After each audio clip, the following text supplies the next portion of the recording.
friends, it's Jess from jesscrafts.com, and today I'm here with a card for the Cat Scrappiness new release, so Hoppy for You. It's a new stamp set from Cat Scrappiness that features a large kangaroo and a small kangaroo, as well as some flowers and leaves and a little heart. There's You Make Me Jump for Joy, so Hoppy for You, I Love Rue, and congratulations on your little bundle as the sentiments. So just to be, upfront with you, I am on the Cat Scrappiness design team, which many of you know, and so I received this product in exchange for my design work, but I will also be sharing a coupon code if you're interested in purchasing it.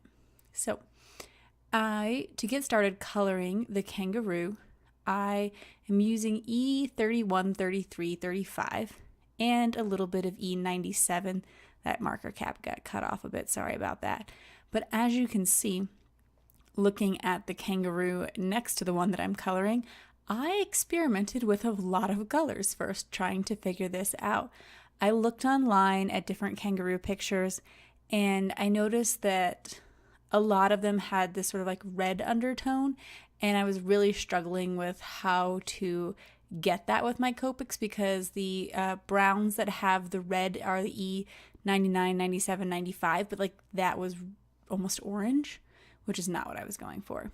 So I found that with the E30s combo, which is one of my favorite brown combos anyway, I could blend in some E97 and it actually blended out fairly well and added just that little tiny bit of the reddish color that I was looking for. So I'm going to mostly just focus on adding cast shadows, and that means shadows where like two objects meet and cast a shadow upon each other. So like where the belly overlaps with that leg there, it would cast a shadow, or the body is casting a shadow on the tail, and so where the tail touches the rest of the body, it will have a darker shade. And those, it's really the only kind of shading I'm going to do. I did use R00 and R11 for the ears. To create my background, I did a dry embossing with a die cut. So I used the Star Fusion die cut from Cat Scrappiness, but instead of die cutting it, I dry embossed it. And so you would just want to follow the instructions for your machine, but basically it tends to involve putting a kind of like rubber mat down. And then I cut that with the distressed edge rectangle in the largest size so that it had a little bit of interest. I wanted to create a subtle, soft, but interesting background for my kangaroo.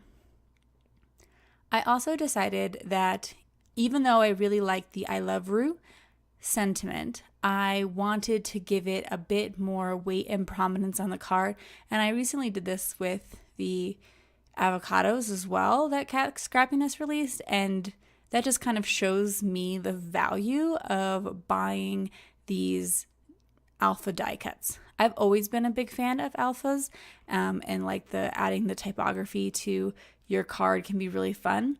So I have several sets of alphabet dies, but I do find that these ones are quite substantial.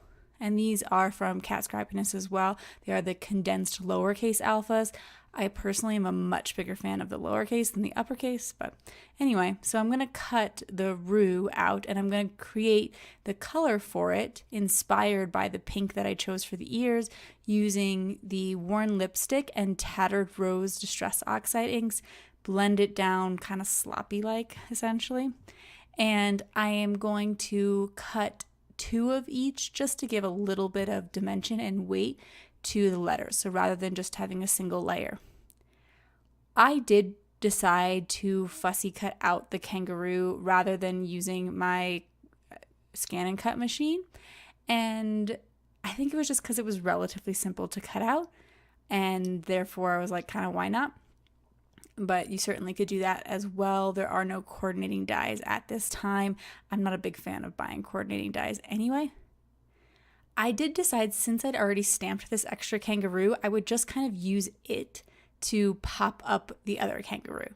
Normally, instead of using pop dots, I just use layers of cardstock anyway because I'm cheap. And so I just figured, well, here it is, and I was going to have to sort of toss that piece anyway, so why not just use it for a bit of dimension? So I will layer those up And I also wanted to stamp the rest of the sentiment. So I want to get rid of the rue part. I've placed it on my block, and then I'm going to use some painter's tape to cover up the rue because that will already be in the block letters. And then I will put my ink down using that Worn Lipstick Distress Oxide ink, and I will stamp it on this little banner. That is a fishtail banner from Cat Scrappiness as well. Great for sentiments. That comes in a variety of sizes in the single die set. And so I did decide I actually wanted the die, the banner die, to tuck in behind the kangaroo, and I thought that would kind of like bring the kangaroo a bit more into the sentiment, kind of make them interact. So I'm going to glue that down behind the kangaroo. I've already actually attached it and used that to help me place the kangaroo so it makes sense. I was just using my brush because this really textured background just kind of kept picking up little things from my desk. So that is something to consider with that sort of deep embossing, but I think it really turned out beautiful and added this sort of like almost lacy effect, which is weird because like, you know, lace traditionally has holes, but it still has that effect even though it doesn't have the holes, just because of the deepness of the embossing from using a die cut. So I will just use some tape to attach the sentiment and my kangaroo, and then I'm ready for a finishing touch. Most of this did have that double layer of cardstock. As you saw behind the kangaroo, I did 2 layers of all the die cut letters too, and to do the layers on the die cut letters, I just cut 2 of them. Made it simple for myself. And I love to finish off my cards with the Cat Scrappiness jewels and sequins, so I picked out a bunch of different pink ones and then brought it to the card and saw which one I liked best. These Snowflake Kisses, which is obviously a winter set, actually worked out perfect for the card because it was just the right kind of soft pink.